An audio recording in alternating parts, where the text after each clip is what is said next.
morning show. We're on the air at 9 o'clock on every weekday night, taking calls about the Jazz.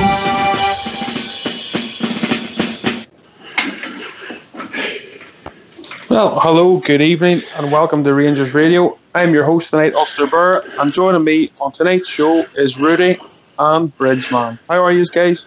Evening, Ulster. Evening, Bridgeman. How are we doing? Good evening, kid. Big good evening to you guys in the panel. Huge good evening to the guys in the lobby and to all the Rangers fans listening in all over the world. Good evening and welcome to Rangers Radio. Hearing that Rudy had a late night last night. She wasn't very happy. She had a good gripe at you this morning, you know. Just the Doug came in. I came in whatever time it was, started in the door, and Doug wasn't getting off his nut. So what club were you at? Eh? What club were you at? I was at Jigging, I don't know. My God, what an admittance on live radio. Shocking. The plan was, because it was a school night, Bridge, just have a couple, you know what I mean? And then we get joined by a couple of pals, you know how it goes, you know. Yeah, we got out the next thing we know, we're leaving the place at 1 o'clock in the morning, ended up my mates walking by anyway, come in, shut up, but keep the noise down, the missus is will be in bed, you know, let's have a chat. We're all sitting in the kitchen, you know. I might get back in the house about 3 o'clock this morning, I could barely get my head off the pillow when I woke up at 7. Did you phone your mate to see if he's still alive? I spoke. He's in the doghouse like me as well, Bridge. Oh, you know. God almighty. While we woke her up, you know, his missus upstairs. She heard us all laughing and joking in the kitchen, you know. So, the two are in the doghouse at the moment. Mrs. Bridgeman wouldn't have had that, would she, Bridge? You kidding? As I say, for punishment, she took me to IKEA. Oh, my God. I have to say, I never moaned once going round, I must admit. But it was a marathon, a real marathon, you know. But we got to the end. Did she take you in for some nice meatballs and spaghetti?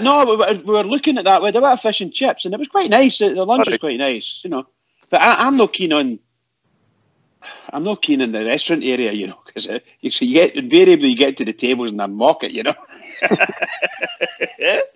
And you look around for somebody, there's never anybody there to clean the tables on it, you know.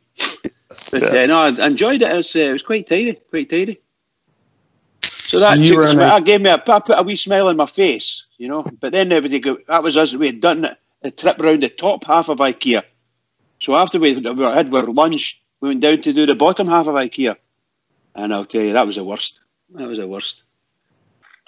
Well, what we're going to do tonight is, obviously, Alex isn't with us tonight. He's having a well-deserved night off. So we'll run with things. We'll go with what news there is today and different things. And then, obviously, there's questions from people from Twitter, Facebook, and WhatsApp, and all different platforms. And we'll try and get through as many of them as we can in the last hour. So, first of all, I think, Bridgeman, you have today's statement regarding the tickets for the semi-final. Yes, indeed. Club statement, and I'd like to read it out. So here we go. Club statement from Rangers. Rangers are pleased that common sense has prevailed and that our supporters will be able to purchase the lion's share of tickets available for the Betfred Cup semi-final at Hampden Park on Sunday, October the 28th. We have received an allocation of just under 26,000 tickets with the possibility of more, subject to how the other sales go. It's important to make it clear that there had been an attempt to deny Rangers fans all of the Hampden's North Stand, but this was resisted fiercely, and that the entire area will now be a sea of red, white and blue. Hampden should now be full to capacity for a match which is eagerly awaited. Rangers allocation will be issued by way of a ballot, which will be held on Friday, October the 12th, and successful season ticket holders will be advised shortly afterwards. End of statement. Well, I think that's fair enough. I think we deserve the most of the tickets, to be honest. But I think we're actually to receive more. Only Aberdeen were doing a bit of gurning again. Well, can I just come back on that? Aberdeen apparently have got 20,000 tickets, yeah, or just over at 20,300, I believe. Now, I'm sorry, I just don't see. Maybe I'm being wrong. I don't see how they're going to sell 20,000 tickets when their normal allocation, they can hardly fill a stadium. You follow what I mean? So they would get maybe 17 or 18,000 fans in their stadium in home games. If indeed we're playing Rangers, they might get 19,000, you know. But my goodness gracious, I can't see them. Look, I know it's a cup semi-final, and we've said this before, and sure as shooting they have come down and filled the place up. I find it bad, and I think the Rangers have done well getting that allocation just about 26,000. They've done very well, but really and truly, they should have got 30,000 for sure. Interesting. What do you think on that, Rude? I tend to agree with Bridge. I mean, you get teams like Aberdeen, they can barely fill their stadium at times. They don't seem to have a problem, obviously, when Rangers come to visit Pittodrie. So they get a fairly sizable crowd then. But that's probably about the only time that they actually do, So they get into a semi-final or a cup semi-final, or a final, and all of a sudden they're wanting half a Hampden and all this nonsense. They come out the woodwork simply because their team's got to a semi-final or a cup final. And for me, Rangers, the Bears pack out Ibrox week in, week out, So, yeah, I've got every sympathy for Bridges' point of view on this. I'm afraid I would, Aberdeen, I suppose, they're lucky to get 20,000 in my opinion. One bit I disagree, Bridge, a wee bit on is I think they'll sell 20,000. But it's sorry, Rudy, I did say that. I'm maybe being a bit unfair on them. They probably will sell them. Yeah. Maybe, shall we say, for spite. I'm just thinking back to the last time they were at Hampden. I don't think they sold 20,000 tickets the last time they were at Hampden. No. I think there was a big drop in that. About 17,000 max, if my memory is right. Argument is they weren't playing the Rangers. Yeah, that's exactly it. Of course, that's exactly it. Ulster, you're bang on there. Bang on. Excuse me.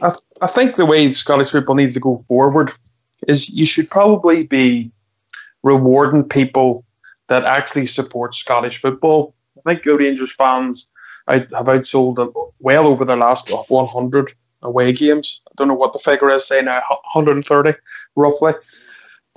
Sold out every allocation and obviously sell out Ibrox.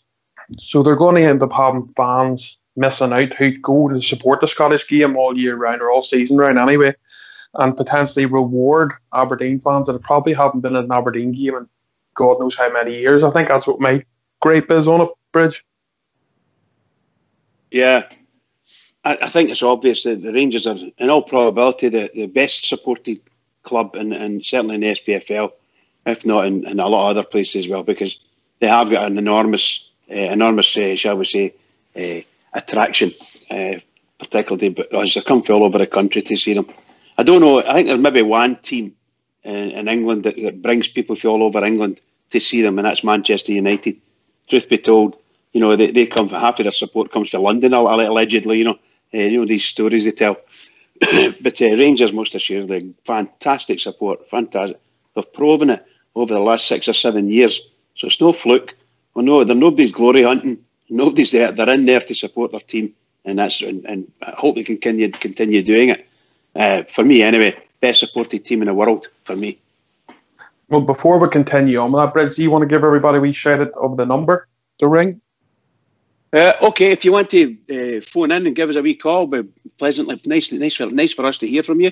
It's 0141 356 1972. And where else can they join us, Rudy? They can join us on Skype at rangersradio.online. If you've been in before, Fox will bring you straight into the show. If not, he'll sort you out, but in a nice way.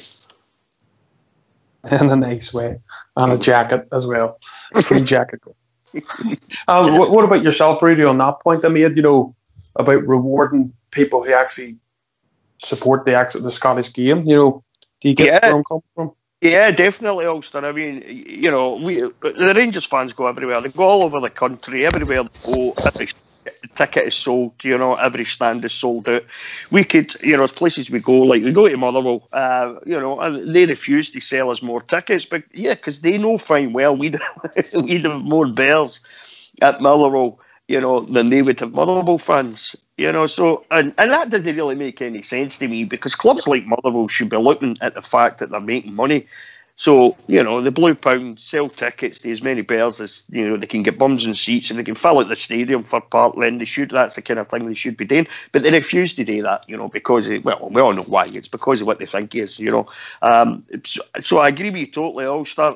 I think maybe a good idea would be to sell sort of semi-final and final tickets on season books, a proportion of whatever your season tickets are, because there's no way that you would normally get 25,000 Aberdeen fans. I mean, you just wouldn't get that, I don't know if there's 25,000 in the country, but you certainly wouldn't get that at a normal game. So I don't see any real reason why, when Rangers have a huge amount of season ticket holders, I don't see any real reason why they should miss out, and Aberdeen fans who just can't be bothered going to the game, why they should get it. So it's a good shout, Ulster. I agree with them, mate.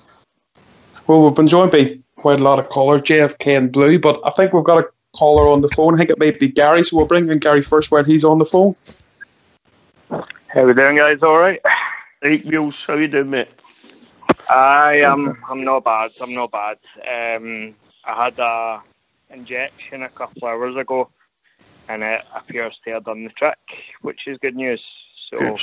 Oh, brilliant. pain in that seems to have disappeared. So the situation is, I've got an eye doctor coming to see me in the morning, and as long as he's happy, then I'm going to be home tomorrow. Oh, Good. well done, pal. Well done. Brilliant. Everyone's be great to hear that, mate, because I know a lot of people's worrying about Jimmy at the minute. Wheels, can I just wish you all the best, pal? Really and truly, I wish you all the best, pal. Thank you, bro. Like, get you out of that place. Thank Get you you out of that very place. Are you sticking with us for a while, Gary? I'll be here for a while, mate, so jump to the Well, next one. do you want to give your points made on that, the Rangers statement today regarding the tickets and the allocations? I will see. The thing is, right, I mean, Aberdeen are moaning about wanting a 50-50 split, right, but what's the chances that they would actually sell out their allocation anyway? Do you know what I mean? Slim. I really don't think they would. So, as I think it was Rudy said there, it's ruining the chance for Bears to come there. Do you know what I mean? If they did get their full allocation, it would be ruining the chance for us to go, people that will actually turn up, because I really don't think, even if they got the full 50-50, that they would sell it out anyway. So, I think they're just moaning for the sake of moaning, basically. Do you know what I mean? Because it's us. Yeah. So, that's my take on it. Okay, but I think we're joined by JFK. How you doing, guys? Good evening. Jimmy. No, been on a wee while now. Things have been happening here. Just seems to get cut off for a time, but hopefully we're okay. Just like to wish you all the best, Gary. Hope there's a good recovery for you quickly, pal. Thinking of me, Thank you, okay. mate. Cheers. The statement today is a great statement, in the fact it's just under 26,000 tickets, which is good, but I'm hoping it increases to another 3,000 or 4,000. And again, because it's us, Aberdeen want to try and go for the 50-50. Their average crowds this season at Pittodrie is 14,500. So, Wow. I mean, isn't it? it's laughable, and they come out of the woodwork because it's Rangers again. They want to come and only see the Rangers. That's what they want to do. But I'm hopeful myself, like many on the CCS thing, that we'll get a ticket. I'm reliably informed there's just under 21,000 on the Triple CS thing. So don't know how that will go regarding other supporters clubs. But supporters clubs season tickets are taken into account when they're getting their ballot for their tickets for games. So let's hope that all the true supporters get to the games that matter. And it's no been diluted because Aberdeen want to take more tickets. I mean, don't forget the Spoon Burners and the Beggars played a semi-final, and I think there was nearly 9,000 empty seats because they took Spoon Burners wanted their 50-50 share and they didn't sell it. And I think that's the statement that was read out there is that Rangers categorically said that they wanted the Rangers fans to accommodate the whole of the North Stand. And we know that's usually when you see it in the television that the North Stand is split 50-50. When you look at it with the segregation in the middle, great work by Rangers, because that means that we'll have the whole of the North Stand, right round to the West Stand, possibly the whole of well, maybe no, there's the South Stand, half of the main stand, and the sheepmen can fill that wee bit. It's always smelly anyway at their end. So let's hope that we get an increase in tickets, guys. I'd like to see us get 30,000. You're a cruel man, Jimmy. You're a cruel man. Well, you know, it's nice to be a clean, cruel man, though, isn't it? To be a smelly man. But let's hope we get 30,000. You know, guys, I'm actually disappointed. I mean, I've listened to some of the archives in the last few days, but I'm one of the Gears fans who's actually disappointed for a selfish reason that we didn't get Murrayfield, because I'd have thought if Aberdeen had get 20,000, then we would have got 40,000 tickets, and that, you know, that still wouldn't have been enough to accommodate the fantastic support we've got. And that's my gripe about that. And apart from that, I hate going to Hampden because it is a dump. It's the ham dump of Scottish football. But I'm a wee bit disappointed that it wasn't at Murrayfield, because it had accommodated us all, hopefully. But hey ho, we'll get on with it. But let's see what comes out once the Shaggers decide that they're not going to sell all their tickets, guys. Yeah. Okay, mate. And we'll be joined by Blue as well. Hello, mate. How are we doing? Doing very well, thanks, Blue. What about yourself, mate? Have you been listening to what we've been talking about? I'm sure you have. I have indeed. If I just come in and echo everybody else's sentiments. Gary, you look after yourself, mate. I hope everything goes well for you, bud. Thank you, mate. Cheers. Right, as regards to tickets, I'm beginning to go off that JFK. I'll tell you, he's just stick my point again. I was going to say, it would have been better if it was at Murrayfield. And, you know, is it 64, 68,000 people? It would have been a fantastic game with us there. And it's just a shame. It's just a shame the SPFL didn't decide to do it away and put the club with the biggest fan base in the whole country to the bigger stadium for me. But in turn, as regards what, you know, they're always going to ask for 50-50. But let's look at the last time that, as I say, they're talking about the spoon burners. How many of them were actually spoon burners? Because rumour had it that a week before they sold half their tickets, and there's rumours going about that at least a large proportion of their fan base that they had that day was in fact not from Edinburgh. What, they had green and white on? Yeah. Green and grey. Green and grey, sorry. Yeah. I think that based on what I hear, as far as I'm led to believe, Hearts have been given 50-50, or the split at Murrayfield is 50-50 with them across the road. So that's what I'm hearing. Whether they'll sell 27,000 tickets or whatever it be, 25,000, I don't know. Probably more than that, won't it? They'll not sell 68,000 out. No way. No, I'm saying there's a 50-50 split. So it's a 66 or 68,000, something like that. So that's like 34,000 each, minus the big hoity-toities that go. You know, the maybe 5,000 seats held at the back for the for the administrators. You know, and RFU. You know what I mean? The hoity-toities of it all. You know, so I would suggest that there's going to be something like 30,000 seats each between for them and them across the city. So I agree with the boys. I don't see Hearts selling 30,000 tickets, but I've been wrong before. I would be well surprised, Bridge, if the Hearts fans bought 30,000. I would be well surprised if they'd done that, you know. I'd be quite surprised if the Filth managed to sell 30,000 tickets against Hearts. They'll sell 30,000 against us, but whether they sell them against Hearts is another matter altogether. Yeah, I agree. That's a good point, by the way, Shadow. That's a good point, pal. All about the Rangers, isn't it? All the time. Yeah. Well, we've got it. We're going to go on to something else, but before we do, I'll leave the floor open. Does anybody have anything you want to say before we move on?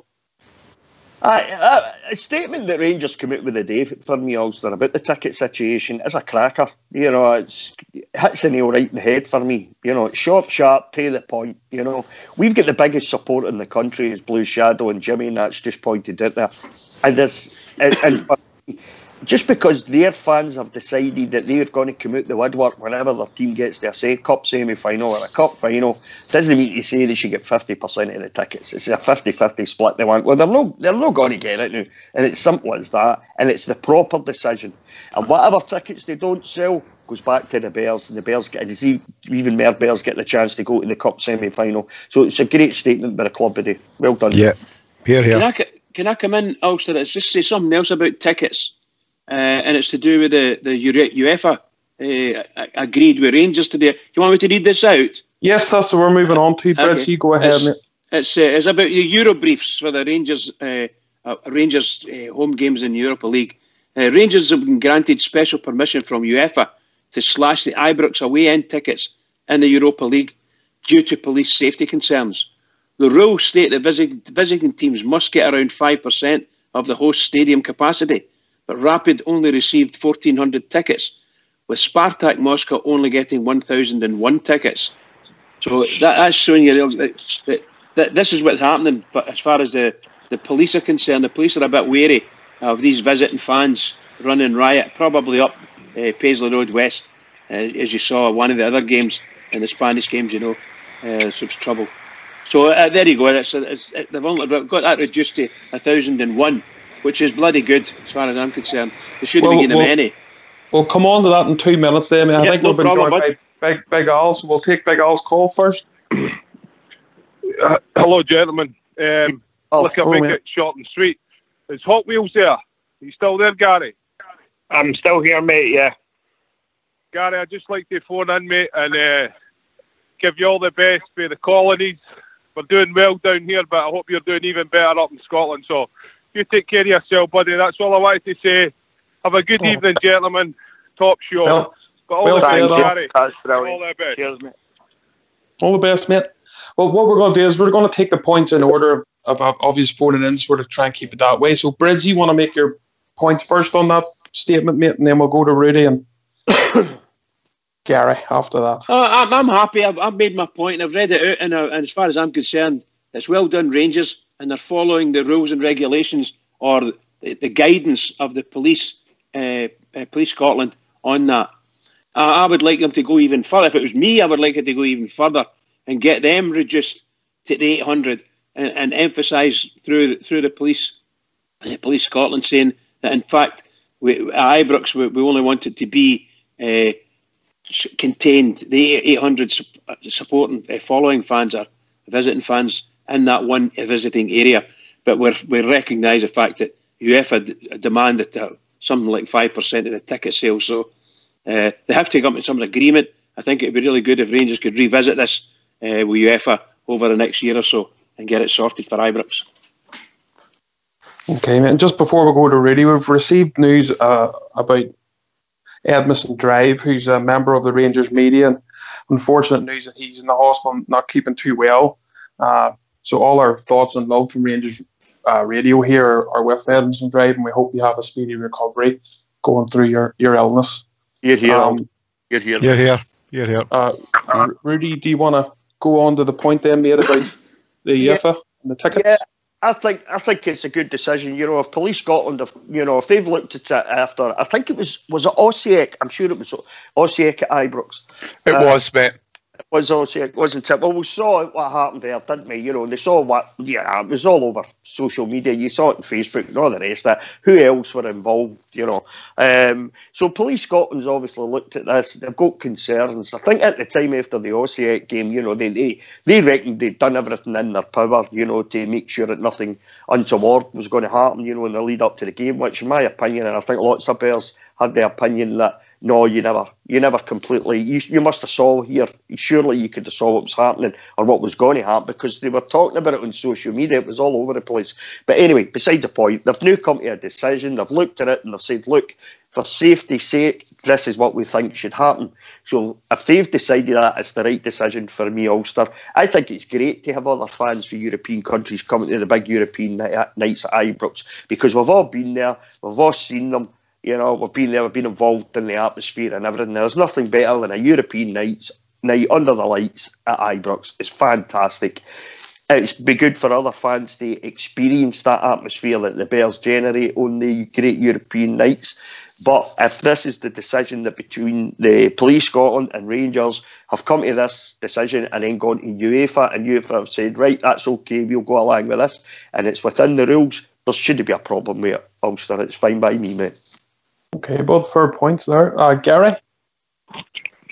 Yeah, I mean, I'm delighted with it as well. I mean, we know what, unfortunately, fans for these particular countries are like. Not specifically those teams, maybe, that were involved, but we know what fans from these countries are like. So, in a way, when they came over, I'm not going to lie, I kind of expected something to kind of kick off. So I think it's a great decision. But again, you know, it is just a chance for more Bears to get in the stadium and experience that wonderful atmosphere, you know. So, and the police are obviously, you know, they know best, so they're obviously looking out for, you know, fans of their own country's safety. So I am delighted with it. Okay, mate. JFK, have you any points on that?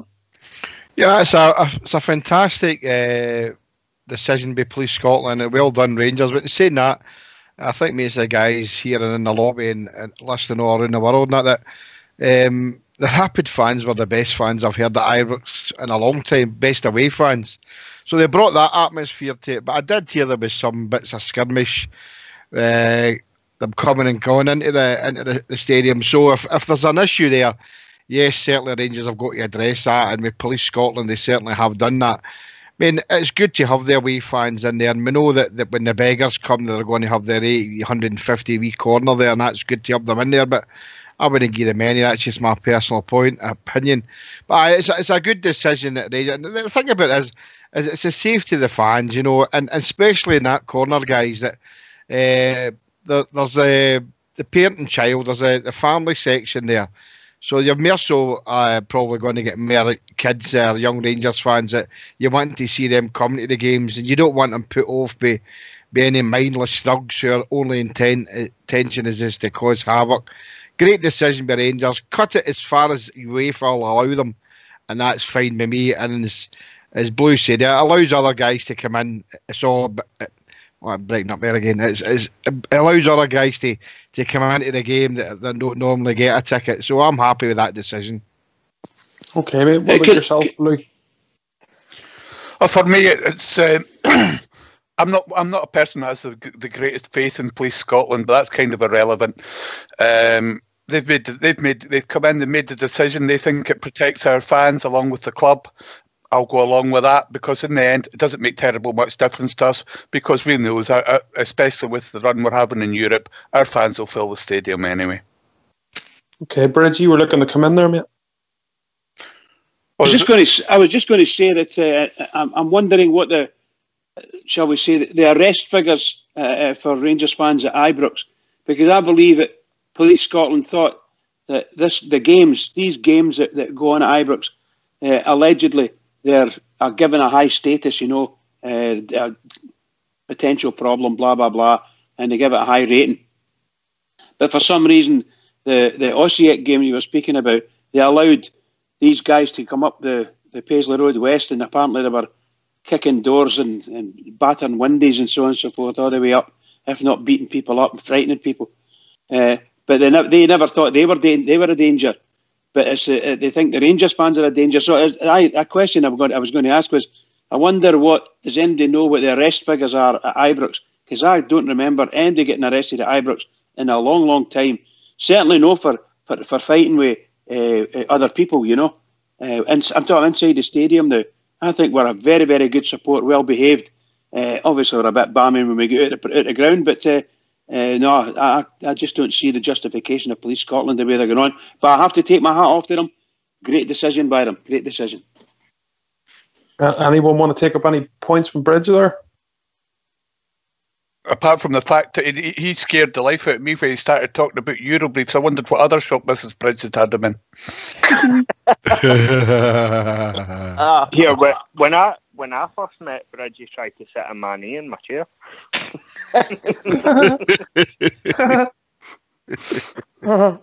Hey, Will, shut up. Well, you see, he probably thought he'd had a better chance with that if you were sitting on it, because his problem is the past. No, that's no nice. Will's is a nice boy. Nice boy. Sorry, was that meant to be a secret, Bridge? Yeah, well, don't worry about it. You've let it out now, so just don't say it. Don't talk about it. Just wait till he sees you next time. Well, we'll go on to the next thing, man. That's broke today. It's that name again, Mike Ashley, unfortunately. Rangers Chiefs locked in a fresh row with Sports Direct and Mike Ashley after being accused of a breach of contract.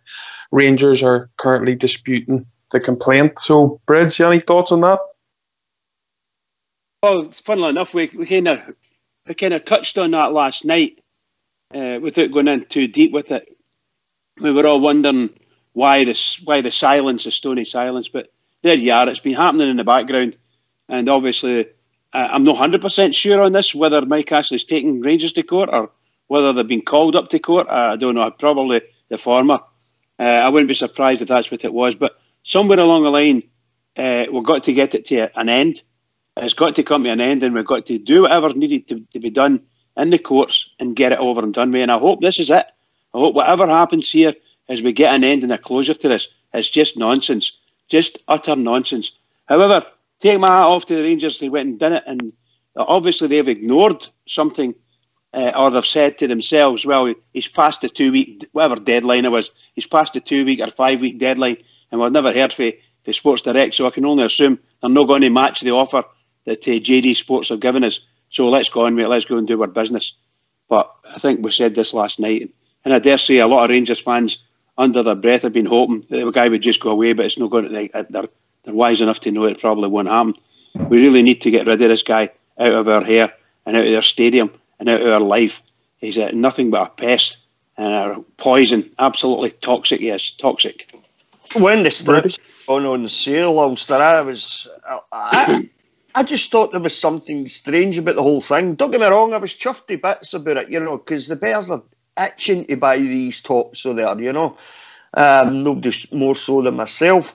But it was the lack of information we were getting about, it was like, there was no big sort of deal made about the fact, right, the strips are on sale, It just sort of quietly came about, so to speak. And as far as the Mike Ashley and Sports Direct thing goes, me and my mate were talking about this. It seems to be a bit quiet, and my mate said to me, he says, there's something going to come about this. There's going to be something coming out about this. He said, there's going to be, because this Sports Direct and Mike Ashley are too quiet just now. So as the days went by, we never heard anything, and I was kind of hoping maybe we've get rid of this guy. Maybe they've found some way of going ahead with this without getting them involved, and then this crops up the day. And just like Bridge has said, we want rid of this guy. We want rid of Sports Direct. Bridge hit the nail on the head for me. He's poisoned this man. And it just looks like he's no willing just to let us go. Now, you would have thought by now, after everything that's happened, all the court cases, all the, the discussions and everything else, you'd have thought by now, he'd have said to himself, do you know what? This is not worth the hassle. Let's just let them go, and we'll go on with our life. We'll go and do what we're doing business-wise, and let Rangers and the Rangers board get on with what they want to do. But it doesn't look like it. It looks like this guy wants to keep his claws in it for as long as he possibly can.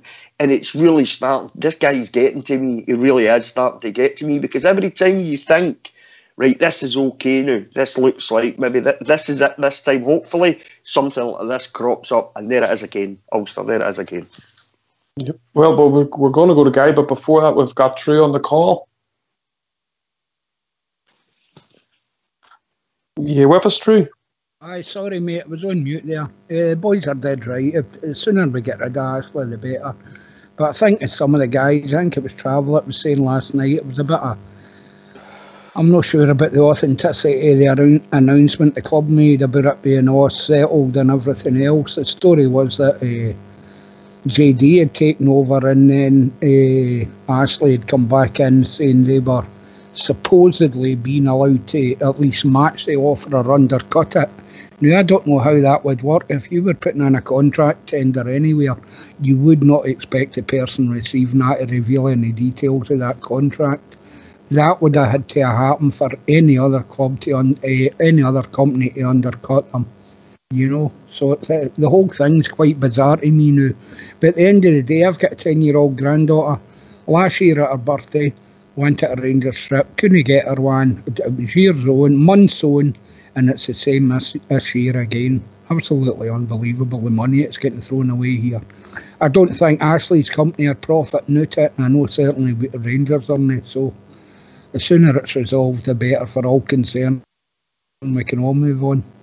Yeah. 4 points. What do you think about that, Gary? I think True makes a lot of good points, doesn't he? Because it's the same as himself with the daughters. You want to get them the shirts. Unfortunately, it's not so straightforward. So it's not at the minute.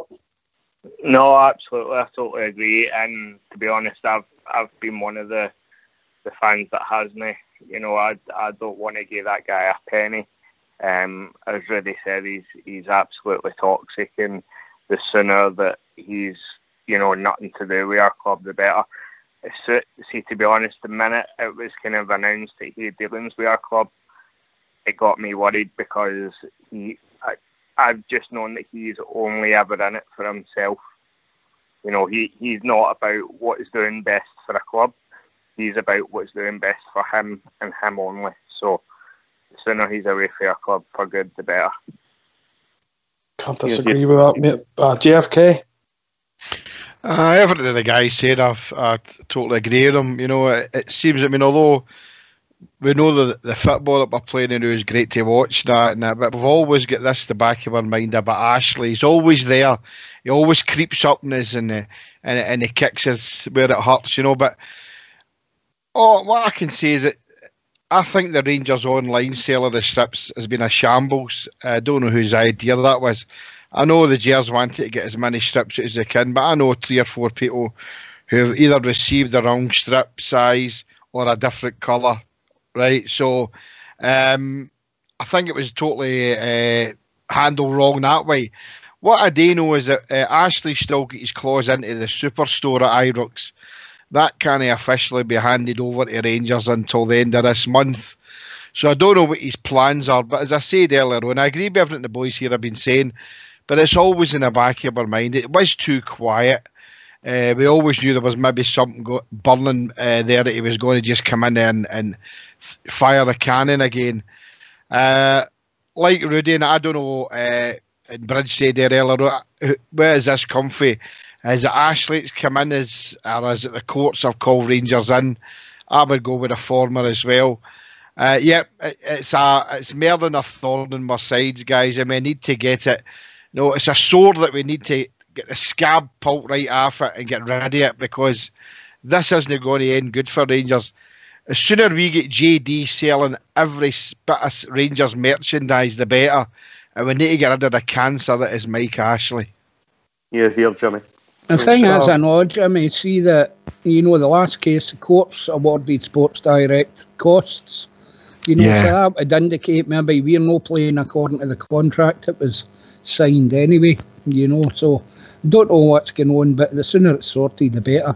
But I think, getting back to Ashley, he wanted to get our club the same way you go at Newcastle. Yeah, but see, I agree with you saying there, True, but I don't know how you guys all think. I mean, as I say, I've not been on for a few nights now, if there was a major discussion, but I only listen to so many bits of the archive. But what is your feelings on the Rangers online sale of the strips? What kind of feedback have you got for the people out there? Well, can I come in on that? Sorry, mate. Go ahead, Right. please, come in there. Right. That's like I said months ago, before all this happened, Rangers should have got a retail professional in and got this all set up, ready for this to be launched. Hopefully, I was hoping it would be in July, at the end of July, beginning of August, before the new season starts, and we get the strip switched off. Any deal with Ashley, right? Let's start with Ashley.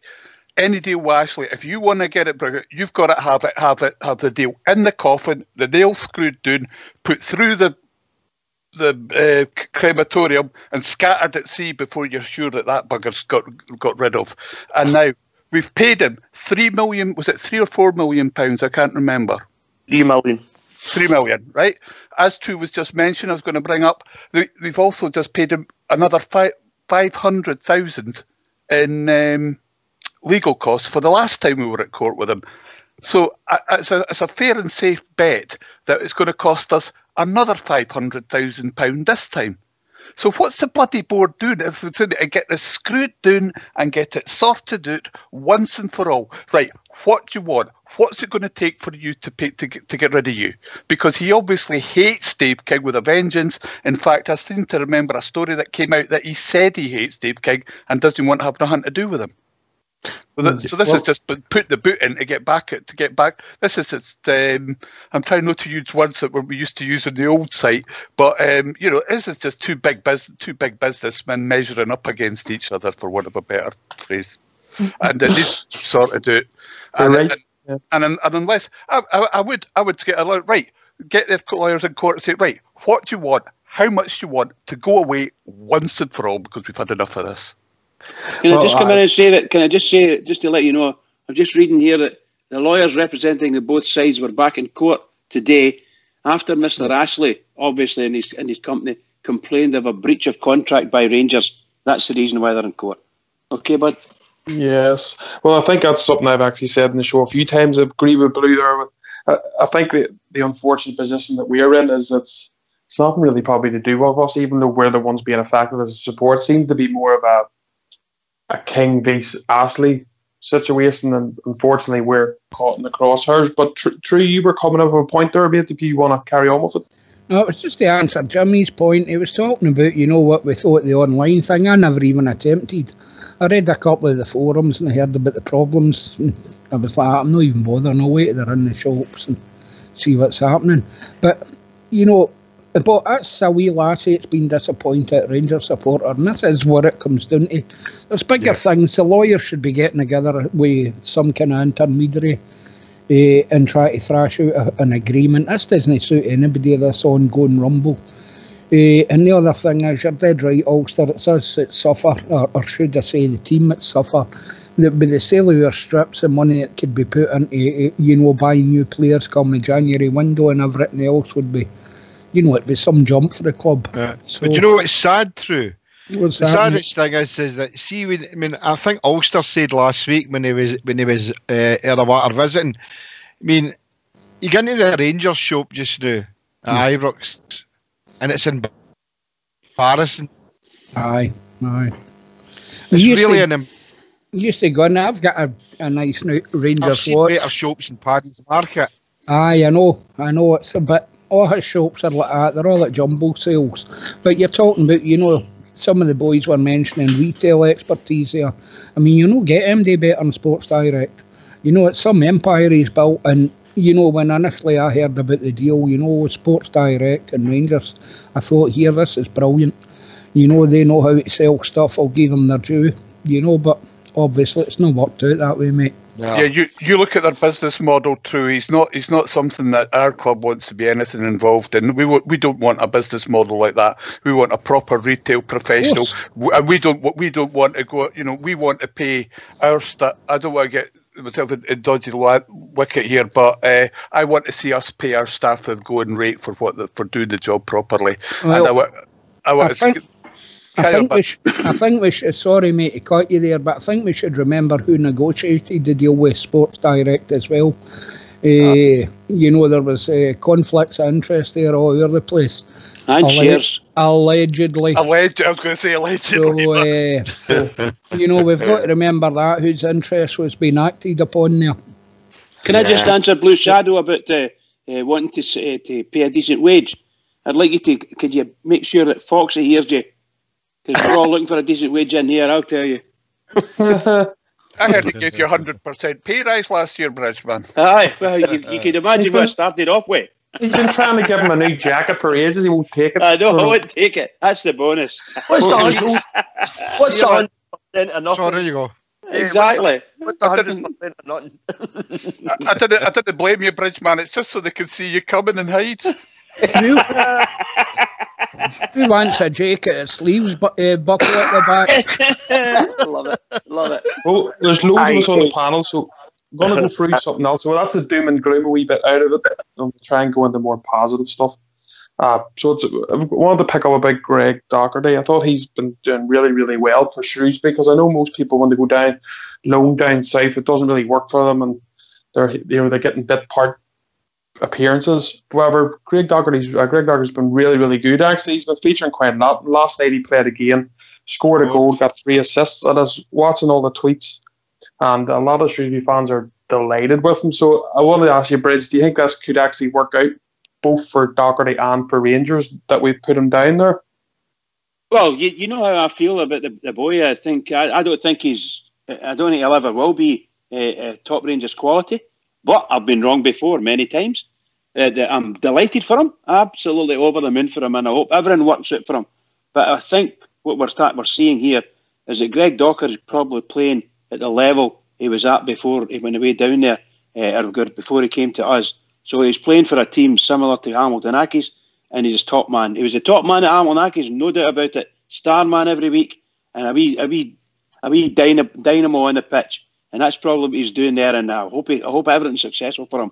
I hope he's able to step up, because if he comes back to Rangers, it's a big step up for Shrewsbury to Rangers. And as we are playing now, I just don't see it. I'm able to do it. But I've been wrong before this year. I wish him all the luck in the world. I really do. I don't want to see MD leaving Rangers and doing really well, and we don't recognise it. I recognise it. He's doing really well. I've been reading up about him. But for Rangers, it's a totally different game. He's been with us for a long time, and we've had to put him out on loan. And normally, for Rangers anyway, you don't normally come back. You just don't. Rudy? I was initially quite surprised, Ulster, that he'd gone to Shrewsbury, considering the league that they were playing in. But it seems to be working for him at the moment. And maybe Bridge, it's a point Bridge makes there. Maybe he's kind of found his level. I think that's what Bridge was saying there. I think there's more to come for Greg Docherty. I really do. I thought he was quite unfortunate last season to come into a Rangers team that was failing. Let's face it, they were failing badly. We heard stories about arguments in the dressing room and stuff like that had gone on. And I think Steven Gerrard. I think I read somewhere, or I'm sure I read somewhere, that Steven Gerrard had said to him in the summer, "Look, son, go out on loan. You're in my plans for the future, but at this particular moment in time, I want you to go out and get some football." And he's certainly doing that. I've seen some of the tweets and stuff myself for the Shrewsbury fans. They absolutely adore him. They love him, so they do. He's banged in a few goals. He's had several Man of the Match awards, and he's plenty of assists as well, for what I can see. And they think very highly of him.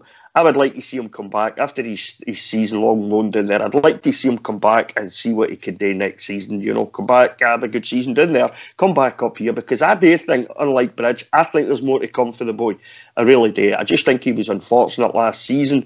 I think we had to clear the decks in the summertime there. Steven Gerrard and his coaching staff had their own ideas about players that they wanted to bring in, and you certainly can't fault the likes of young Ryan Kent, Ajaria, boys like that they've brought in. They've done so well for us, But if he can go down there and have a good season, like it looks like he's doing, it just stands him in good stead for the summer, for coming back up the road and possibly, kicking on a wee bit and showing us that he's capable of better, So hopefully that's what he does.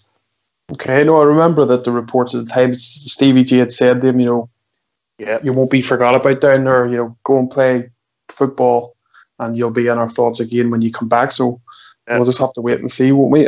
True, have you any points on the Greg Docherty? Aye, well, one of the boys was making the point last night about the improvement in players, that Stevie Gerrard inherited. I think the biggest one for me is Andy Halliday. I think the majority of Rangers support wouldn't have been surprised if Andy had went out the door. But here, Gerrard rates him. That's fair enough for me. And he seems to have come on to a game, my boy, and I love that, because we all know he's a bear.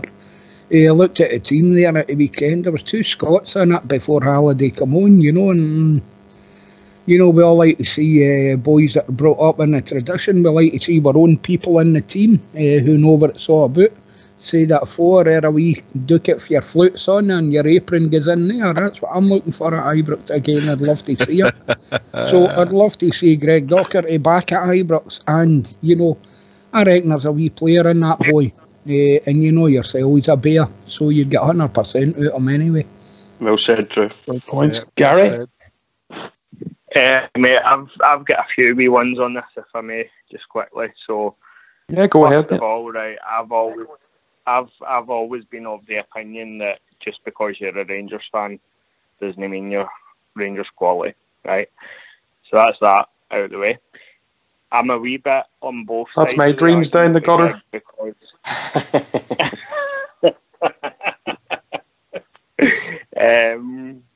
I'm a wee bit on both sides of the argument with this one. On one hand, I'm thinking, right, I agree with Bridge in the sense that if you find your level, you're going to shine.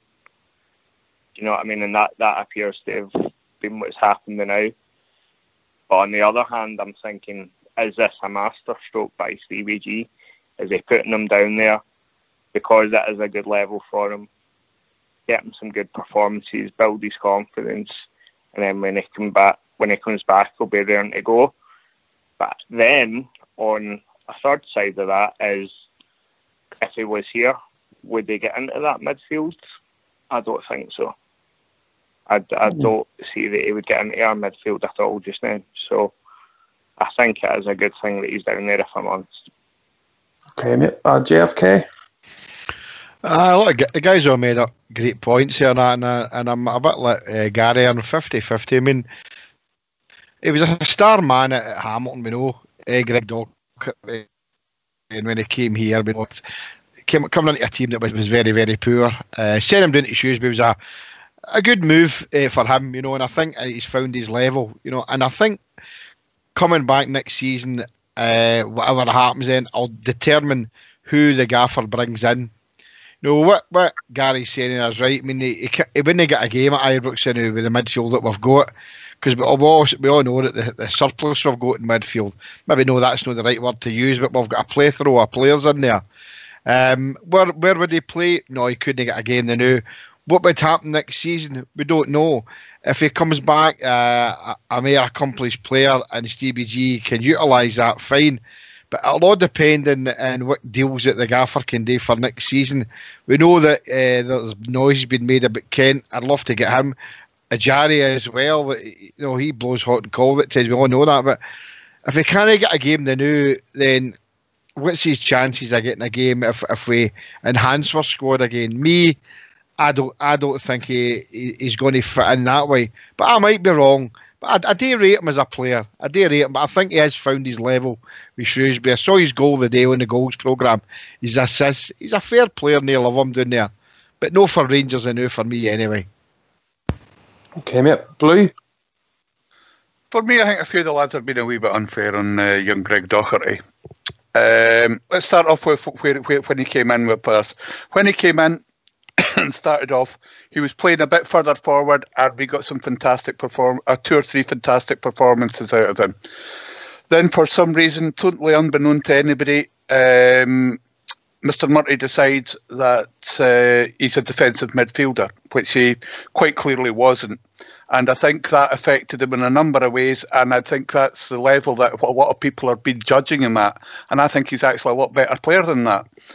I was very surprised that when Steven Gerrard, at the timing of Steven Gerrard sending him out on loan, I don't think sending him out on loan was necessarily the wrong thing, but the timing of it, because we ended up just a couple of weeks after he went out on loan, and we had young Palmer from the under-20s and somebody else, and that was our only 2 midfielders that were available on the bench due to injuries.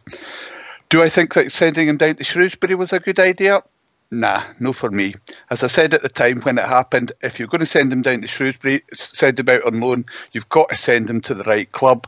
And for me, that was either a championship club down south, if we could get him a berth, or if not, then he needed to go to an SPFL side. So I think when he comes back, will he have what's necessary? I don't think anybody knows the true answer to that.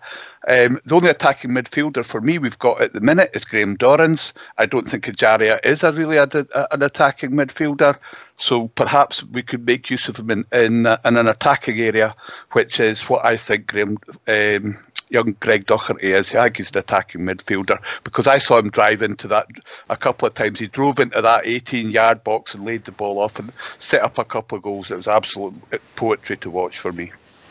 Do you think it'll be while, Blue, sending him back out to Hamilton on loan then?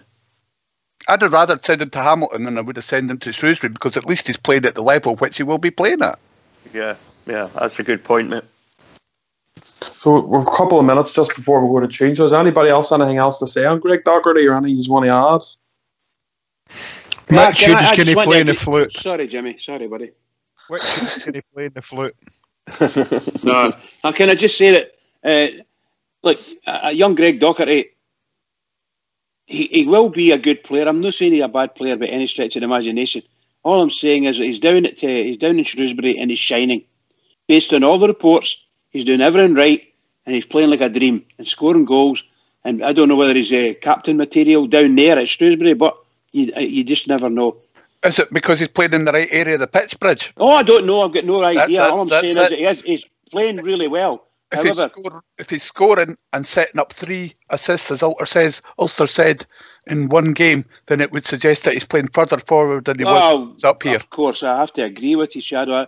Well, I don't. All I know is when I'm reading about it and the boys are commenting on it, he's obviously playing very well and really relishing the challenges down in that area. And he's probably a standout every week for them.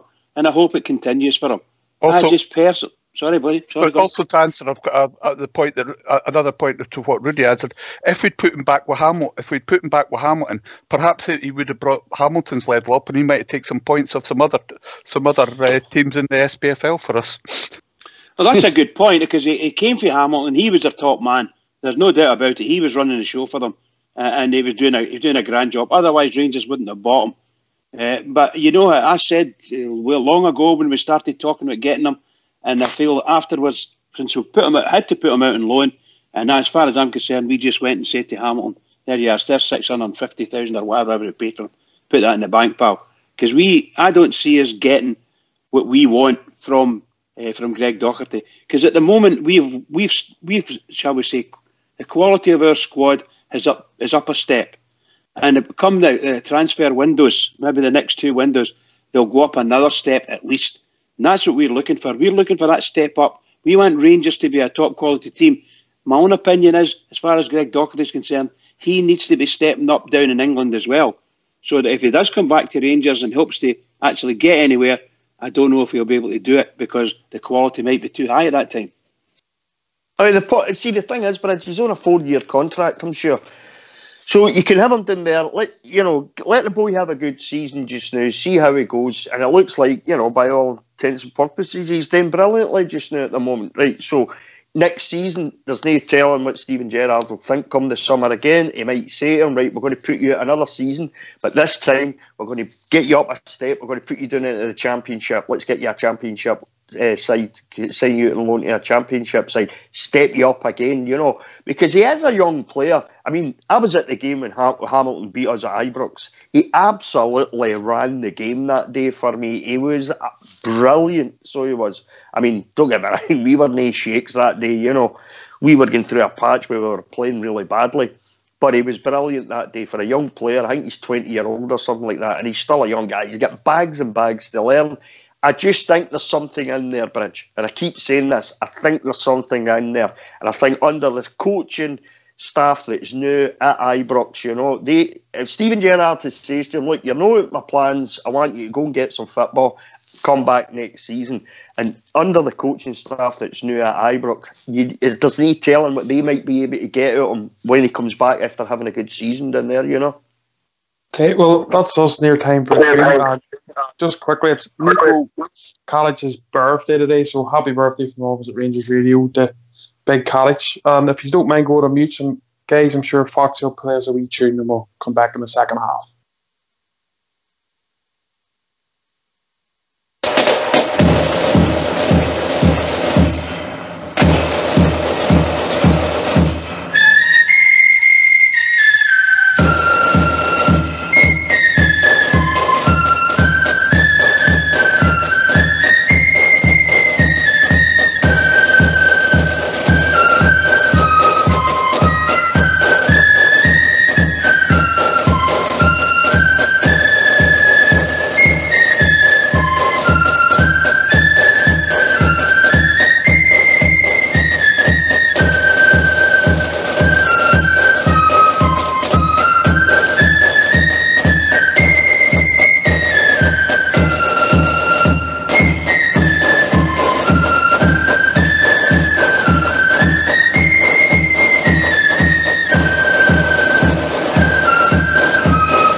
Oh, thanks for that, Fox. I'm not going to lie, about 3 different times I went off mute just to talk there, and the tunes kept playing. Oh, It was- together now they cry. It was an LP. Aye. Didn't he Well tell done, me, Foxy. Bridge, that we're going to start that bigotry and I was off? What a selection, JFK. Your fingers must have been itching there to be burling that stick, mate. Aye, brilliant, just brilliant. Well, we've been JFK. He's away has a few errands to do for the wife, and obviously our Gary. Haven't we who all? we've talked to. Exactly, you had done your job today.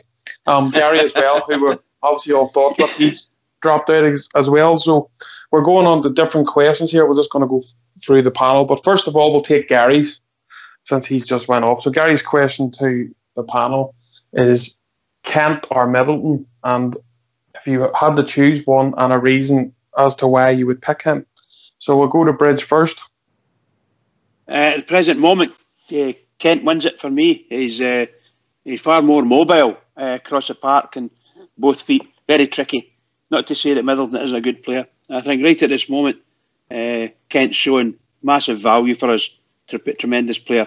I've got every hope that Middleton's only 18. My goodness gracious, he's a great player as well. So there's two. Unfortunately, the way things are, they're both of them wide on the same side, if you follow what I mean, you know. So yeah, maybe later on they can maybe find a spot moving. I don't know when Candace leaves us or drops form a wee bit, they can maybe move him across. But definitely Kent for me at the moment. Okay, mate. Rudy? Aye, same as me. Kent, unfortunately, for young Middleton. I think the form at Kent's hit in the last couple of games, I just think he's been man of the match for me. I know you could talk about Alfredo, you know, and other players, you know, Candace maybe has put in an excellent shift in the last couple of games as well. I think it's a wee bit unfortunate for Middleton just now that Kent's there because I bet it's a fantastic option to have young Middleton on the bench. He's got electric pace. The two of them are different players though. Middleton likes to get down the wing, get to the byline and get the ball in, you know. And he can score a goal as well, though. He's proved that, you know. He's scored a couple of goals so far. But Kent plays a bit differently for me. Kent can go from 0 to 60 in, you know, like a split second. He's got absolutely a electric pace. He can go by players for fun, as we've seen in the last couple of games. And he doesn't just go by one player. He goes by 2, 3, 4 players. It gets us onto the edge of that 18-yard box and it causes all sorts of confusion. He's great at coming in to the middle of the park and he can come in from either side. I'm not so sure young Middleton can do that yet, you know. And I think Steven Gerrard says Middleton's got a lot. Still got a lot to learn, and he has. You know, he's a young player. So for me, at the moment, on form, the way Kent's playing, it's got to be Kent. Okay, mate. True. Yeah, I'm the same. I think at the minute Kent, but I like Steven Gerrard's statement about taking care of the younger players. You know, at Ibrox, we see Ross McCrory's going to drop back a bit. You know, there's not so much pressure on him. But I think we remember with Kent, he's a low knee guy, you know, so Middleton, I reckon, will be the longer term answer.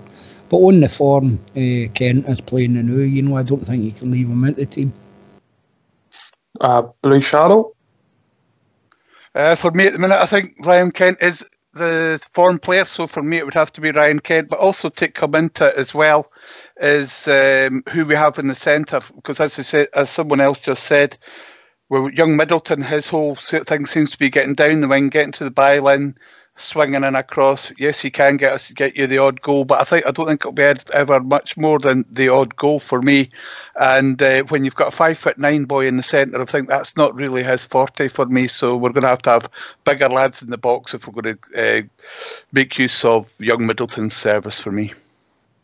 Okay, mate. Well, we're going to go on to a question. Well, it's two different guys have put these questions in, so I'll go through both of them because it's both about Tav, so we'll take them both at the same time. So, first of all, Peter Muir Ramsey has asked, does the panel think Tav will still be at Rangers after the January window? And just to add on that, Darrell Murdoch from Twitter, he's also asked, with recent speculation over a possible bid for Tav in January, if we were to receive an offer of 8 to 9 million, or similar to the one that was received for Hutton a few years back, do you think the club would accept it, or is he too important to our team, particularly on how we attack? So, Bridge, do you want to pick up on those points? Yeah, I think that he's much improved. His profile's sky high now, isn't it? He's so important to the team.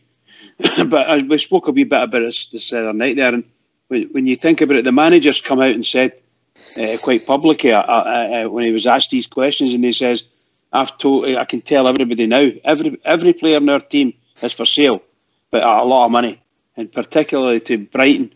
He said he knows his chief executive officer, who's a friend of his, and they speak quite a lot. And he just commented, said, I tell him now, he better go and speak to the owner, because if he wants to come and get Tav, he better bring a lot of money with him. Other than that, he's not for sale. Simple as that. So yes, I do think Tav's tremendous. I do think if there's a bid comes in, particularly if there's the right money, now that's the manager's idea of valuation. We don't know that yet because it's never been mentioned. I mentioned last night, I reckon, somewhere around about the £10 million, because he's now playing in Europe and he's playing very well. The performances of our club in Europe have been tremendous. So, and we're playing Sunday there. We played a fantastic game against top of the league. Excuse me. So Tavernier's making goals, scoring goals. He's brilliant. I think he's the best right back in Scotland by a long way. And 10 million, he'll go. And just to quickly answer Peter Muir's Ramsey's, it's just a simple yes or no, Bridge. Do you think Tav will still be at Rangers after the January window? Well, of course, that would depend on the interest as it builds up. We are not privy. We're only seeing things in the newspapers if we read the newspapers, or reports on the telly, or follow, or one of the other forums. If there's no bids, then it's not there. I don't think Rangers will be out there trying to sell him. Let's put it that way. However, I do believe if a bid comes in and it's a proper bid, he'll go. And yes, okay. I actually think he'll be there next till the end of the season. Okay, mate. Rudy? I think he's too important to how we play just now.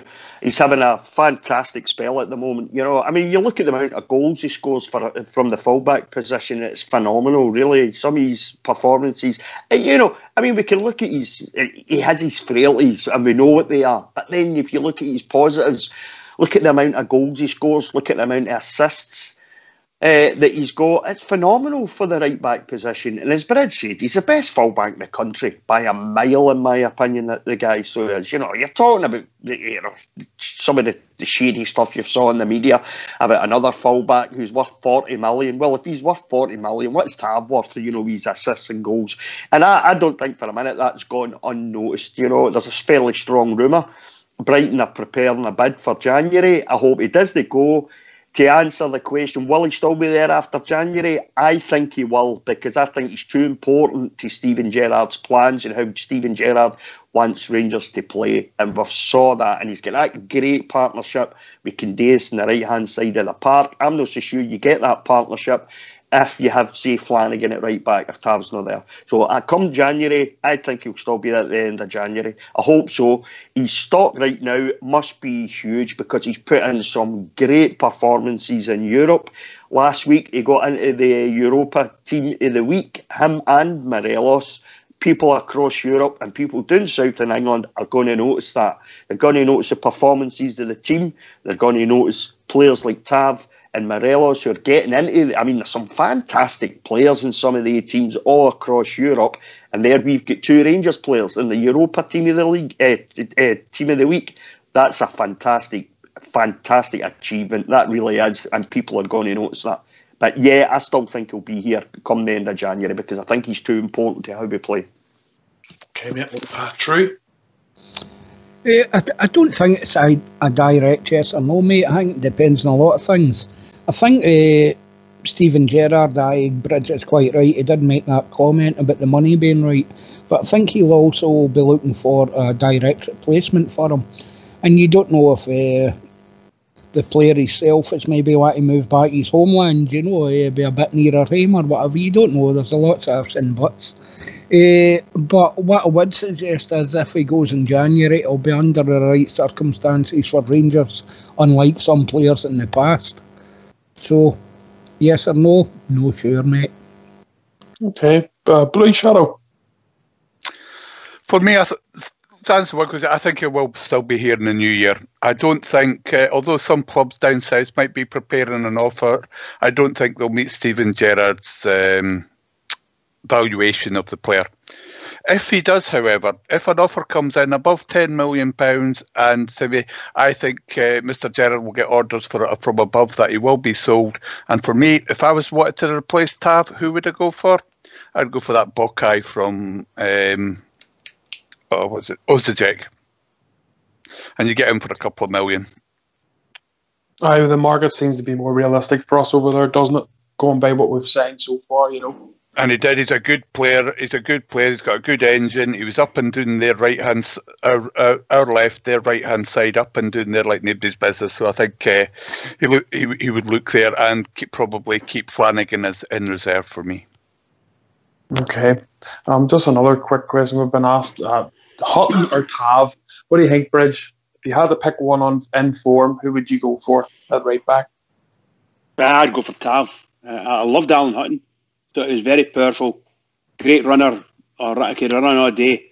But Tavernier's got qualities that Hutton didn't have. I know he's been a wee bit off sometimes with his free kicks, but my goodness, he scored some great goals for free kick. Very dangerous crosser of a ball, puts the ball in. When he gets it there, he puts it in really well, and we can score. He scores penalties.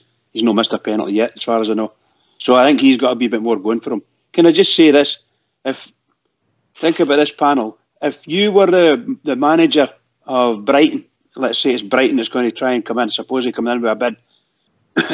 We've just said it, we've been saying it for a while. Tav's got a great partnership with Candace. If you were thinking a multi-million-pound bid to come into Rangers, if I was them, I'd be thinking about both of them. And I'm not being funny. I'd be thinking about both of them because they would be a great addition. Two of them, a great addition. I'm not saying they want to lose anyone. But for the money, he could get, I don't know, £15 million or get him. Probably get two players there. Fantastic. Great players on form. Marvellous.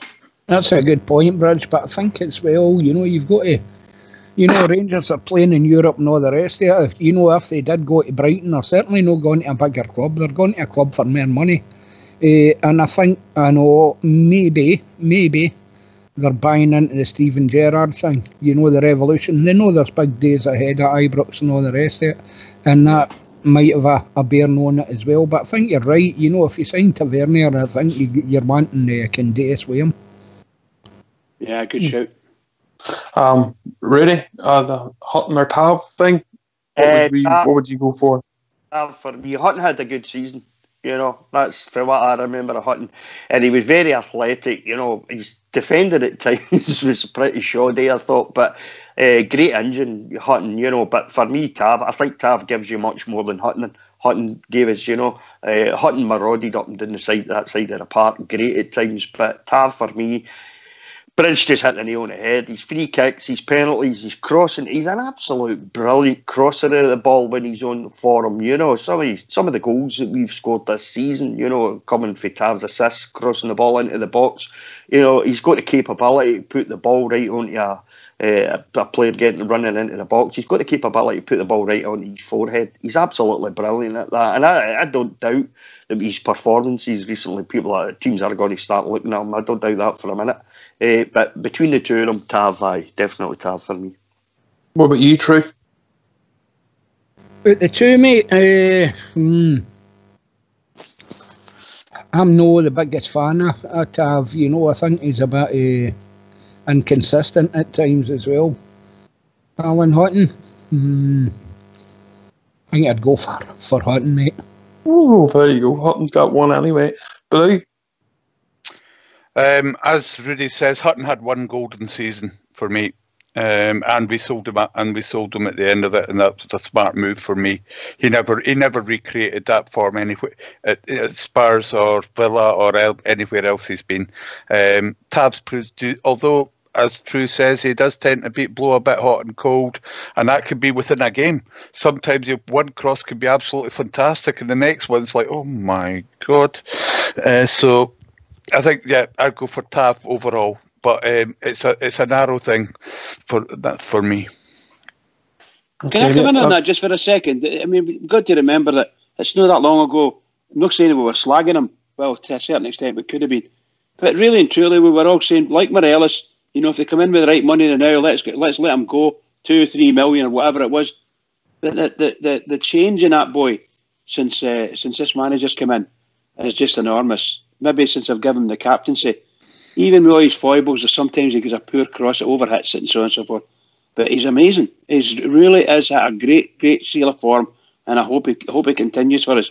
And I hope he gets to the end of the season before we sell him, if indeed we do. I know, Bridget, you've got to temper that. We know because when you tried to cross the ball, you weren't even sure which direction it was going. That's true. That's true. As long as it was going away from his net, he didn't care. Just quickly, we got a wee message from Ricky, for one of our members on Facebook, Ricky Ferguson. He's just letting us all know about a new club that's formed on this side of the water, Ballywalter Loyal Rangers Sports Club. That's the most Ulster name ever, isn't it? Ballywalter Cracker. So good luck to all them guys with another club. Love to hear another club being formed over here, which is great. So hopefully you make a success. I can't have too many RSCs. Fair play to them. Good luck to them. Definitely. Question 2 comes from Lee Mackin. Does the panel think there's any chance of getting permanent deals for either Kent or Ajaria? Bridge, we'll go with you first. Well, I think I said last night what we were hearing. I think somebody said they thought Kent's contract was up at the end of this season. I read somewhere, I think I read it on Follow. He's actually got a 3-year contract, or 3 years left in his contract with Liverpool, and I think that's counting this season. So he's still got 2 years to go till, if that's true. But that's not to say that Liverpool wouldn't be open to a bid for him, as most clubs would be. I don't know if Ajaria, I think he's a fantastic player for us, and the same with Kent, obviously. 2 stars for us. I don't know whether Liverpool would want to sell them, much as the discussion was going last night. It's entirely up to Liverpool. They may want to keep him. I personally don't think either of those 2 guys would actually walk into the existing Liverpool team. It might be another few seasons before they get their chance. But they're certainly playing out of their skins for Rangers, and Rangers are loving it. And yes, money being right, I'm not saying that it's going to be £100 million or anything like that, but we might get these players for a couple of £1 million, which would be a bargain for us, a bargain. Okay, Rudy? I think for me, Ulster, it's down to money. We know about English football. Yeah, it's absolutely awash with money down there. There's players go down there for funny money who are very mediocre players. If you look at the performances that Ajaria and Kent, both of them have been putting in this season for us, there's been some fantastic performances, none more so in the last couple of games especially. You know, but going right back to the start of the sort of Europa League qualifiers, and I think any player who's playing so well for us in Europe is going to be noticed. Now, for me, these players, I don't know what they would be looking for wage-wise for a start, but I would imagine that a team in the Championship would be keeping an eye on these boys, and maybe possibly, if they have the great season that we all hope they have, come the end of the season, there might be a couple of Championship clubs who'll be going to Liverpool and saying, right, what's the story with these 2 lads, you know? I would love to see them at Ibrox because I think they're just improving each game. Kent especially for me, because I really do think there's much more to come for that boy. And I think, you know, he's starting to create this connection with the Rangers fans. The Rangers fans are loving the boy right now, you know. And as long as he can keep that form up and he can have a successful season with us, I would love to see him here. It's the money thing that I've got a doubt about whether we would be able, maybe not so much pay what Liverpool might be asking for if they were interested in letting them go. But it's the wage situation, you know. I'm quite sure there's Championship clubs that would be able to double his wages, what we would be willing to pay him, you know. But I would love to see him at Ibrox, you know, on a full-time contract. Okay, True? I would like to see them staying myself, mate. I think they're an integral part of the team, the 2 boys. I think they put in some, you know, really brilliant performances. I always get worried with the low knee thing, you know, when you've got a couple of players like that are really important for the Rangers team. you know, we come to the end of the season, we're either going to sign them or have to replace them, and that's always a worry for me. I love Big Ajaria. I think he's outstanding. I really do. I love his style of play, the way he goes past people, you know, the quick feet. Kent as well, we've seen what he can do. I would love to see them staying, but Rudy's nailed it, you know, the money and what they're having. But as I said before, they get down south, they may be a championship club. They're maybe resigning themselves to never playing in a European competition, hitting cup semi-finals or finals and all the rest of it. Being in contention for winning a league medal, you know. All these things have got to be taken into account as well, but I'd love to see them staying. I really rate the two of them. Having said that, and all guys, it's early in the season. We're still a long way to go this season to see how the team pans out. They're improving, aye, but let's keep it going. Let's see how they go. That's a good point. I mean, hopefully they'd look at the fact that they playing for Rangers year on year, they're getting an opportunity to show their talents and their skills in European competition, you know. So that's going to be, as a professional football player, you would think, going to be a big part of your thinking, isn't it? You know, if you want to improve yourself, playing against the best teams, best players all across Europe. So hopefully that would come into their way of thinking, you know. I've said it, Rudy. A lot of players we've had at Ibrox, like Windass and people like that, going down south again. They were at the biggest club we'll ever be at, you know, and this is another thing they need to think about too. They're turning out there every second week to a full house, you know. Club support right behind them, there through thick and thin. So it's all these things have got to be taken into it. Absolutely agree with you too. I think he's the right guys. I think these guys that are up here, the loanees, Koulibaly particularly, I think he's a star in the making. Obviously Kent's fantastic, and Ajera, really and truly. How many loanees have we got? We got just the three big ones: Ajera, Koulibaly, and Kent. I love Koulibaly, I know, Bridge. I think he's a cracking player.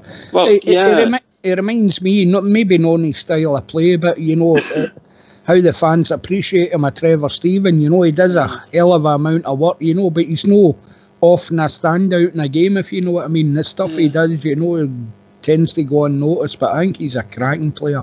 I think the few games he was off through, we kind of missed him, and even when he came back, he played 2 games. I think he played one half, and then an hour, and he was taken off both games, and it was for his own good because he wasn't fit.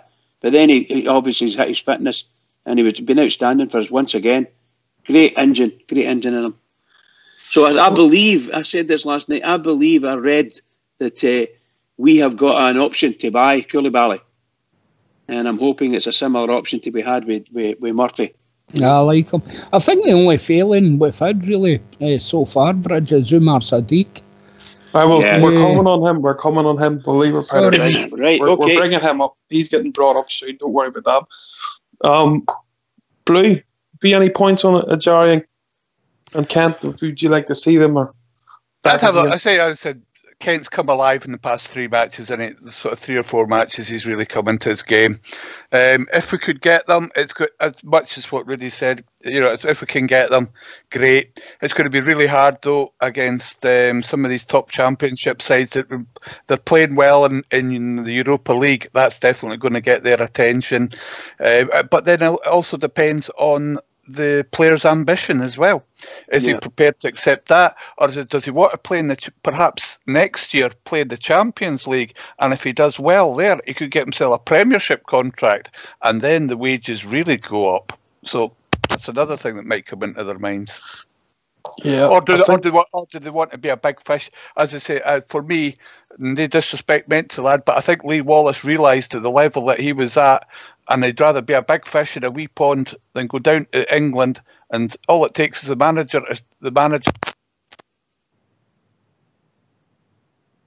Oh, I think we've lost Blue there for a wee second, have we? No, I'm still here. Oh, you're back. Go ahead and get just your wee mic went out for a wee second there, Blue. All right. Just for me, do they want to be a big fish in a wee pond, or do they want to go down south and take the risk of the manager changing them to be out of thingy, and they end up coming back to Aberdeen or Partick Thistle or whoever on 3 or 4 grand a week tops? It's a big risk. I think Ajaria, he actually signed an extended contract with Liverpool the same day he came to travel to Spain with the Rangers squad. I have a feeling we can maybe get him on an extended loan for next season again. I think going by, because it'll be enjoying his football, especially with Europe. I know Kent made comment as well about how much he enjoyed the atmosphere and he's loving the club. So I don't think Kent's contract is just as long, so he could be an option to buy. But if I was making a stab in the dark, I would say maybe Kent to be bought. Said in the lobby, it's 2022, mate. Oh, is it? Ryan Kent, 2022. It's with someone saying in the lobby. Oh, that's longer than I thought it was. But you maybe see him in extended loans. You don't know, or maybe Liverpool will want them to progress in the Championship. But I also think, Ulster, if these two young guys are putting in such great performances for us up here and they're successful and, lift a couple of trophies, doing well in Europe, playing European football, come up against some really good sides and players and performing at the top of their game. If you go to Liverpool and say, look, we're really interested in buying these guys, there's a possibility Liverpool will say, no thanks, we don't mind you loaning them, but we're not interested in selling them. No, they've got long contracts. We see a big future for them. Not at the moment, obviously, because, if you look at the Liverpool midfield, they're not going to get into that midfield, but for the future, Liverpool's got that. That's why they've gave them long contracts, because they're thinking, these boys have got talent, they can be players in the future, So maybe Liverpool wouldn't even want to sell them. But, that's a good point Blue makes. Maybe, like, say, Ajaria, we could go to them and say, right, can we have an extended loan with the boy? Because 2022 is quite a long time, so maybe they'd be willing to let us have him again, Okay, mate. And I think the wife's allowed Jimmy back on. Are you back on us, Jimmy? How you doing, guys? She only works 10 minutes away, so we just picked her up. That lazy sod. So she can't hear me say that, so I could call her out in the man now. I've been a good boy the last few weeks, so it's no bad. Well, did you get the last point? A question we were going to answer in there, Jimmy? About Ajaria and Kent and that, and we'll get them back. Is that the premise of the question? Yeah, that's basically it. Yeah. Well, we heard what I said earlier on. That whether the young boy comes back for Shrewsbury, but that'll depend on whether we get Ajaria and Kent. But there's a lot of good noises being made by Kent. He's, if the stories are to be believed, that he's turning to Rangers more or less. That's where he wants to be. I just come in there. I don't know if it was Blue or Bridger or Rudy that said there about Ajaria. I'd like to see Ajaria if there's not going to be, and same with Kent, if there's not going to be a fee involved to get him permanently, I'd like to see we could extend him for another season, and try and get a bit of continuity. But I'd love to see them.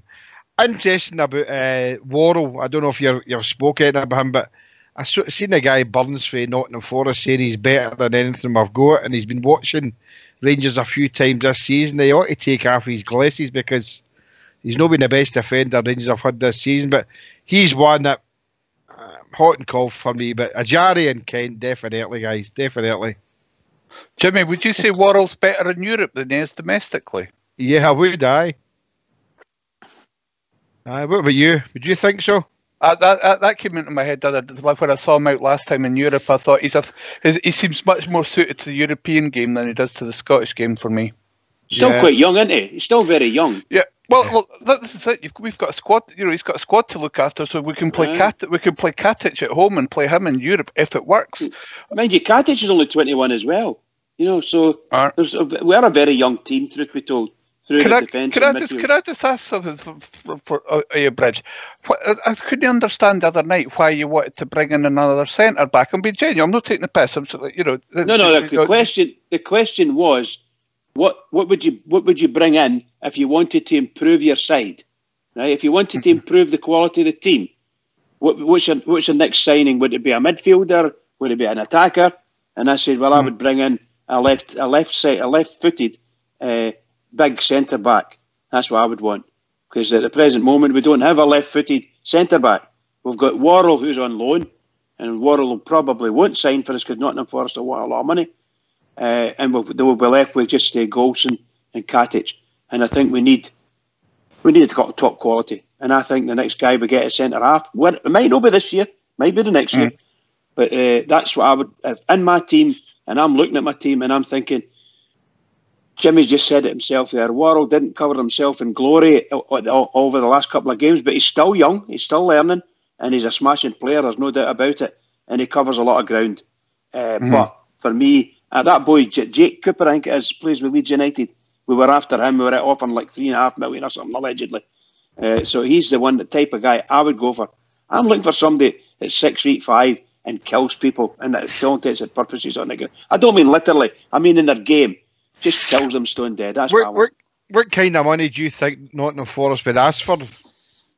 Oh, God knows. I mean, it's their Forest. They've knocked back $6 million for him already. I'm saying that, so you just don't know, do you?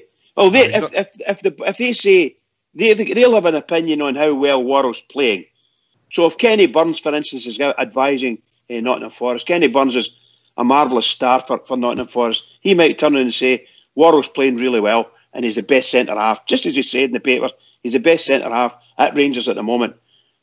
His value to you before he went to Rangers was X, now double it. So it might he might end up with £8 million or something. We won't pay that. He's not even worth that. He's not worth that. No, I understand that. But they might think it's worth it. That's all I'm saying. I was talking to my mate who's a Forest fan. He lives in the Midlands and he's a Forest fan. I was talking to him about Worrell, and he was telling me he very, very highly thought he done there. So he has very highly thought he. And he said, first of all, he says Rangers won't pay the money that Forest would want.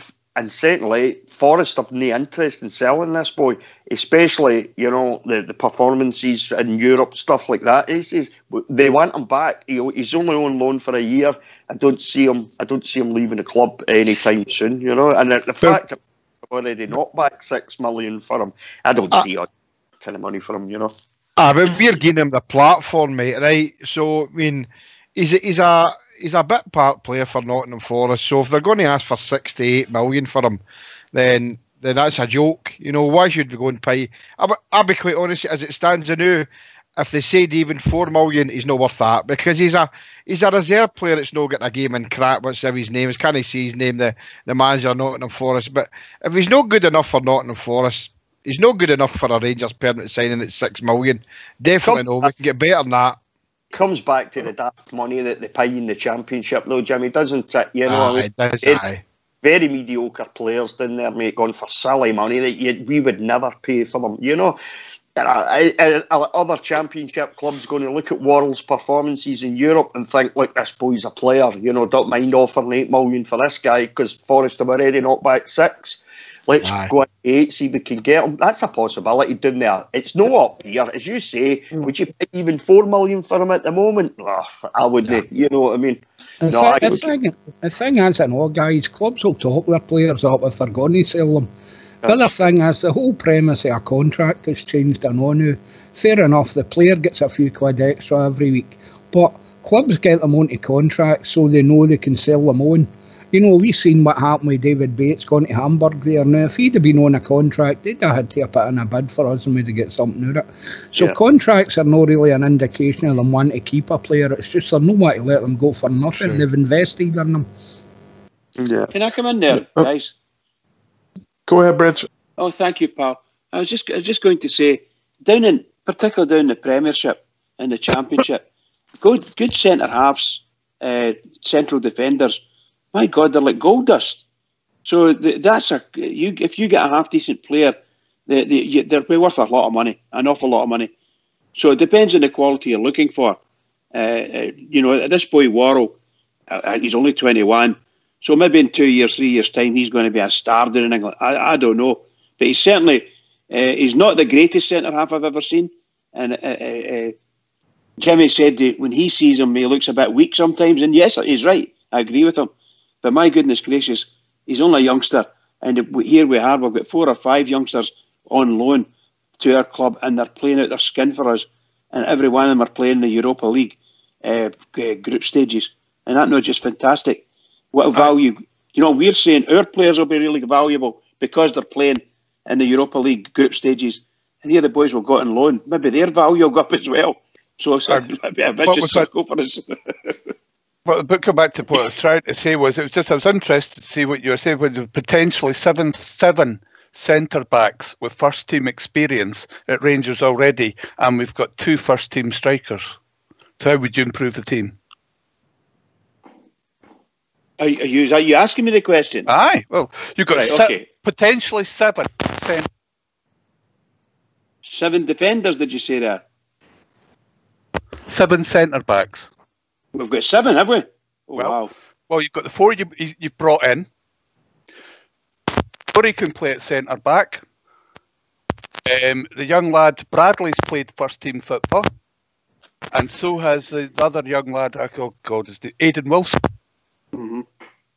Well, centre-backs at Rangers with first-team football. Your wee mic's crackling again a bit there, Blue, mate. Sorry, but we've got we've got Morelos, and we got Big Laughs. We sent Ruddens away out on loan, and that's how I find it unusual that you say that's how you improve the team, because all it takes is, for example, one of those centre forwards to get a done, be out for weeks, like or fall over on the pitch at Kilmarnock, Backhorn. No. Be out for the season. Your mic's giving us a lot of trouble here, Your mic's pal. away again. You're breaking up that penny caramel there, Shadow. Penny caramel. Right. Anyway, See if you were to add a defender. No, I mean, I see a bit of rumblings in certain forums today. And that would any of you have Craig Halkett back? not for No, me. for me. No, sorry. No, not just for me, no. you're talking about strength in the defence. That, see Craig Halkett's name's come back into the frame again, but for me, definitely not. No, definitely not. Apparently, there's a movement afoot, as you quite rightly said. I don't mean there's people trying to do it, but yeah, there's a lot of folk thinking that Rangers should maybe go for him, because at the end of the day, there's a lot of folk don't think we've got a great central defensive unit yet, and obviously we've done well. We're brilliant. I think we're doing really well, but I don't see the central defensive player, or even the back four that we've got now, probably in 2 years' time, they may not be our back four, because we do have to step up. So all the players need to step up to the next level, and some of the guys just don't have it. And we're under no illusion. Some of the players we've got at the present moment are really good players for us. But as we try to go forward, sorry? Craig Halkett, improving that for me though, Bridge, to be honest. You don't see it? No, I don't think so. No, I don't think so either, pal. I think it'd be, going with the figure of sort of roughly 8 million for Worrell. If you think of us, we paid less for both Goldson and Katic, and there's no way that Worrell's double the player than any of them two. In fact, I think they're better. Yeah, both of them. Yeah, and then you've got Gareth McCauley there as well. And if he comes in, gets himself fit, and plays anywhere near to the level that he has previously, then that's maybe Worrell and your fourth best centre back. I don't think we're going to pay that kind of money out for him. But I think Stephen George done well though to secure his services on a loan for the year to give us extra cover when needed. I think he's been a good loan signing, Ulster. And I think the boy's done up. He's not hit the heights though, for me. And I don't mind having him on the bench, I've said before, Katic and Goldson at the moment. Katic and Goldson would be my first choice centre backs. Simple as that. I know Katic has got a wee bit of I don't know if it's a calf strain or something like that. But anyway, he's got a wee bit of an injury now. But Katic and Goldson, I think they were fantastic for us at the beginning of the season, and started to develop a real partnership. Worrell for me, but then what do I know about football? The last couple of games he's played really well, But I certainly, the kind of money we're talking about here, if Forest has knocked back 6 million and they want more than that from him, it's a no. It's as simple as that. It's just a no for me, because he's not worth that kind of money. Okay, that's a no for me as well, and I'm out. Yep, definitely no. So we're going to go on to another question we've been given, because we did promise we're going to talk about Sadiq, so we will. Wally Ross asked the question, as Sadiq doesn't look like to be in the plans at Rangers at the minute, does the panel think we could maybe cut his loan deal early in the winter and bring in another attacker to replace him? So, Breds, you want to go in first with that? Yes, I think we touched on this. Probably a few weeks ago when we did have this striking problem where Morelos was banned and was only Lafferty, and Lafferty was banned as well, and things like that. In fact, he was cup tie. So we spoke about this and we thought, what we're going to do? Well, goodness knows. Truth be told, goodness knows. Sadiq, honestly, unless, as our manager, can only go what he said, unless he sees some massive improvement in the boy, I don't think it's going to happen. I don't think he's going to be with us. I think come the window, a deal will be done. But I imagine it's a Roma he's from, isn't he? And Yeah. you just go back to Roma. I don't know whether we're paying any money as a loan fee. We might have to sort of forfeit that in some way or other. But really and truly, it's a sin. Unless that boy comes in at the end of this international break and hits the turf and gets himself a couple of games to see if he's any good, then I just don't see him getting anywhere near our team between now and Christmas. There's too many games coming up, too many important games. There's not even any games that you could say, well, we'll bring him on for half an hour and let him see what he does. With confidence, I mean, you know. So Morelos is on fire. Wow. They're really difficult. I just don't see him. I just don't see him being here. Well, mate, just make quick point. Just my own quick points on it is that if you don't see Sadiq featuring in the semi-final game when you've no recognised striker on your team, then for me it's pointless having him there for any longer. I don't think it's good for him, and it's not good for Roma, and it's no good for us. Rudy, you want to come in? Ulster, you won't see him in the semi-final. I agree. You won't see him in the semi-final, and I'll tell you why. Steven Gerrard's already made it perfectly obvious what he thinks about him. It's as simple as that. He's told him he's got to improve hugely, you know, and he's not got, between now and the semi-final, he's not going to do that. He's not getting any game time. We've seen absolutely nothing of him. And a couple of weeks ago, I said he'll be gone in January. And one or two of the guys on the show here says, no, we've got a contract. We've got to keep him for the year. No, we don't. I don't see any point in having him here if he's not doing what he's here to do. Right, so if you won't see him in the semi-final, I'm absolutely convinced of it, because you haven't seen him up to now. The semi-final will be here before you know it. He's no match fit. He's probably no even fit. You know, they took him off in was it against Motherwell? I can't remember now, but they took him off at half time. I think Blue might have mentioned this last week or the week before. They took him. Somebody did anyway. They took him off at half time and they put young Serge Atakai on, who scored the hat trick. And they took him off after giving him the first 45 minutes. He's going to be gone in January, because Rangers will go to Roma and say to Roma, look, I know we've signed a contract with you to take a loan contract, to take this boy for the season. It's not working out. He's not getting any game time. There's no use him being here. You may as well take him back and get him another, maybe a 6-month loan with somebody else. He'll be gone. It's as simple as that. Come January, because as I said, Steven Gerrard's made it perfectly obvious to me what he thinks is Sadiq. You won't see him in the semi-final. He'll be gone by January. Yeah, I was actually reading that game you're talking about, mate. I was reading a report on that. One of the guys who watched the at youth level, and it was basically the same what we've seen from him. A wee bit like Bambi on ice, unfortunately. That's just the type of player. I don't think Scottish football suits him. Rory said that he's been a wee get to know the player type thing. You know, you fire questions in on Twitter and all that stuff. He was asked, who's the player most likely to sleep in for training? And within a split second, he said, Umar Sadiq. That tells you all you know. You know what I mean? Well, and possibly for training. He'll be gone in January, Ulster. He'll be off. Okay. I think you're maybe right there, mate. We'll wait and see, though. True, I know you were wanting to talk about Sadiq, mate, so here's your chance. No, just the guys have all more or less said it. You know, don't know who he is, never seen him, you know, what's it all about. You know, boys, maybe Roma will say, look, you said you would play this guy, we want him back. You know, you don't know, but we've not seen anything at all of the guy. Spread says, you know, big laugher, he was cup tied, and Morelos, he was suspended, you know, and he's not even in the reckoning. Steven Gerrard's comments about him having to improve in every area, you know, as Rudy says, that tells you everything you need to know. Okay, mate, we'll go to Blue and then we'll go to JFK.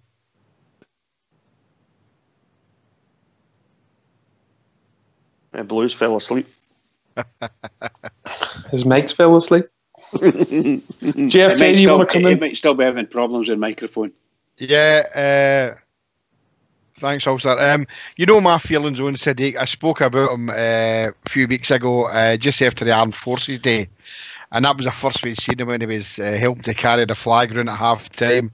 And he looked a forlorn figure, just standing holding the flag, just nothing. People were trying to shout on him, he wasn't interested in that. For me, no, it's been proved he's never going to play for the Gers. Unfortunately, I'd like to have seen him do something, but I don't think it's going to happen for him. I'm hoping that in January that the gaffer says to Roma that we don't need him. Can you take him back? Don't know what kind of money's been agreed for his loan deal, but no, I think it's been proved. I mean, against the semi-final, obviously he'll no get a look at, not even as a sub, and for me, not even a bit of part player. Ulster, he's just one of these white elephants. He's there, and what are you supposed to do with him? For me, nah. Just let him go. Just let him slide away, and that's it. And let's see what happens for January. Okay, mate. I think it's Blue out. Blue's out of the call now, because we must be having severe problems with his mic. We've a load of questions still to go through, but we really haven't got much time to go through them, so we'll pass them on to Oxy tomorrow, and hopefully he'll use them. So just before we sort of go, last point will be Michael O'Neill, obviously Northern Ireland manager, reports that he's furious with Big Lafferty pulling himself out of the squad. Reports are saying that Rangers informed the IFA that Lafferty was fit for selection, but obviously since then Lafferty has actually phoned Michael O'Neill up and said that he's having a niggly injury with his Achilles, and he isn't available to play. Any things to add on that, Bridge? Or JFK, go ahead. I think that was the wrong thing for Lafferty to say. I think he should have went down the same line as the one we don't want to mention, because I think that Northern Ireland could invoke the rule that he's not allowed to play for the next game. He should have sussed it out and spoke about it a bit better than he did. Obviously, we're not privy to what him and Michael O'Neill spoke about, but with Northern Ireland, would they come in and say, well, he didn't play for us, so he's telling us he's injured and he shouldn't be playing for Rangers the next game? Because McLeish will certainly no do that with the unmentionable one. I'm quite happy for any Rangers player not to play for Scotland. You know my feelings on it. Never been a Scotland fan, never will. Never watched them, so I'm glad that Big Kyle's not wanting to play. I know he wears his heart on his sleeve, and he's a true Ulsterman, and he loves to play for his country, but there's something maybe not right there for him to pull out, because I know he's played with injuries before Ulster. So that'll be interesting to see how that one pans out in the coming days. Yeah, I agree, mate. Bridge? Yeah, it's a bit dodgy, the whole thing. Because we don't know. The fans are in the dark. We obviously want to take both the clubs and Kyle Lafferty's side. We don't want any untoward to happen. We don't want any injunctions being thrown at us, from the Irish Football Association. And I don't want them invoking any condition on Kyle Lafferty. We need to get to the bottom of it. If he is injured, if he's got an injury, then he has to report up to Hummel Training Centre and get it sorted out, so that Rangers can contact the Irish Football Association and tell them, yes, a man has got an injury and we're dealing with it, or whatever it is he needs to do. Because I would have thought, even with an injury, you have to still report for international duty if you've been called up, and let their trainers, doctors look at you to confirm it, and then they can send you back to your club. So I don't know what Mr. Lafferty's actually trying to do there, but I don't want Rangers involved in any shenanigans if it's at all possible. So he needs to get it sorted out and nipped in the bud as quickly as possible. Rudy? It does. I don't know. It doesn't look good to me. This what Big Laugh's done. I love him to bits, but this, it doesn't look good to me. This is the kind of shenanigans that they, on the other side of the city, get up to all the time. I would rather if it is genuine, if Lafferty has got an injury, he's carrying an injury, it doesn't matter to make it worse. Like Bridges just said, that report for duty, Go and see the doctor, explain the situation to Michael O'Neill face to face, and get examined by the doctor. And if it's genuine that he does have an injury, then everything's above board. Then it's no a problem. You know, as Jimmy was saying, there's a possibility. You know, the association could say, well, wait a minute, you know, if he's not reporting, you know, we don't have any concrete proof that he's actually got an injury. He's not playing the next game for Rangers. I'd be surprised if the FA done that, to be honest with you. I would hope they wouldn't. But Lafferty, even if he is injured, and it is, you know, it's right, the boy's injured, he doesn't want to make the injury worse. I think he's still got to report and let the doctor see, and, you know, face to face with Michael O'Neill and the doctor and sort it out that way, because it doesn't look good to me. I don't want to see Rangers players injured. I don't want to see them getting injured on international duty, because there's only one team that matters to me, and it's Rangers. It's as simple as that. I want to see them fit and healthy. But we don't want to see anything underhanded that people can have a go at Rangers for, or can have a go at Big Lafferty for. So if it's genuine, but it needs to be sorted out properly for me. Okay, mate. True. Yeah, Bridge is dead right. He's got a responsibility to report and let the international team doctor decide whether he's fit or no, and be sent back to his club if he isn't. Michael O'Neill picked him, I think, when he was going through his troubles and couldn't get decent games for his club teams at the time, you know. And I think he should be shown a bit of loyalty to Northern Ireland. They can't afford players to pick and choose when they're playing with their population, you know. I like to see Northern Ireland doing well, so I think he should have reported at least and give them a bit of respect. If no, Michael O'Neill will arrest his international teammates. Oh, well, I can't really disagree with anything you say there. True, I agree with you. The big man's needed, but he'll be missed, that's for sure. Northern Ireland can't really do with losing players like Big Kyle Lafferty. But Bridge, you want a few last words before we go, mate? Yeah, sure. As far as the Lafferty's concerned, it's a pity for him. But I hope neither him nor Rangers end up, particularly Rangers, end up in any trouble because of this.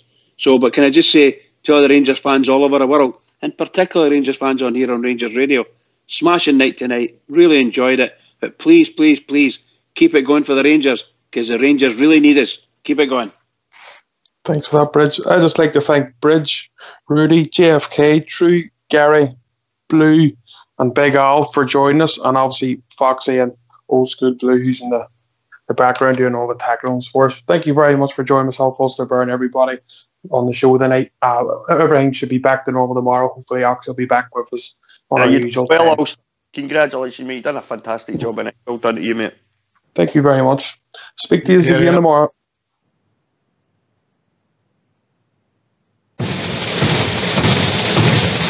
Sure, I was dreaming of old Ibrox, of her slopes and great grandstands, and I dreamed about the Rangers, the best team in the land.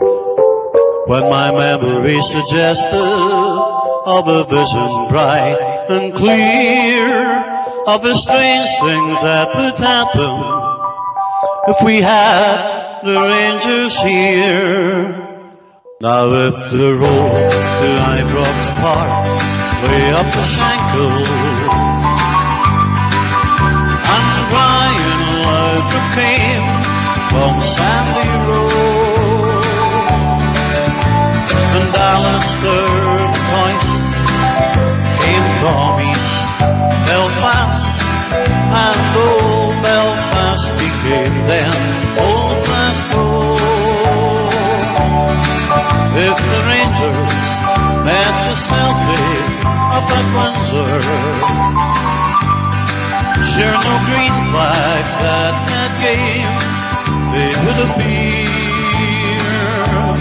Ulster's sons would never roll, and all the boys would stay at home if we only had the Rangers over here.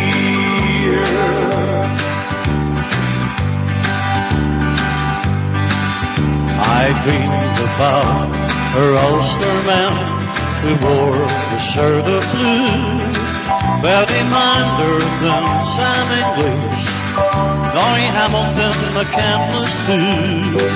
I have dreamed of Whitey McDonald who came from Lisburn town, and the greatest Billy Simpson, who never let them down.